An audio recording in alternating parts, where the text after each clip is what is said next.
ঈদের শুভেচ্ছা অভিনন্দন। সবাই সুন্দরভাবে শৃঙ্খলা বজায় রেখে আমার দলের যারা আছে সকল শিল্পীদেরকে আমি ফোন করেছি, সবাই চেয়ারে বসবেন, কেউ এদিক সেদিক ঘোরাফেরা করবেন না। অনুষ্ঠান চলাকালীন সবাইকে দৃষ্টি আকর্ষণ করছি, অনুষ্ঠানটা আমাদের অনেক সুন্দর করতে হবে। যাই হোক, আমি বাবুল জাহাঙ্গীর একটি গান করছি।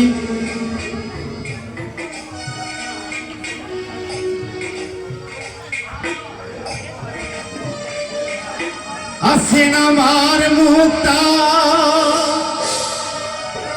আছেন আমার বাড়িটা, আছেন আমার মুক্তা, আছেন আমার বাড়িটা।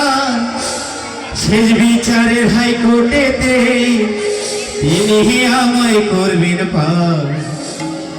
আমি পাপী, তিনি জামিনদার। সময় থাকতে মনা হুঁশিয়ার।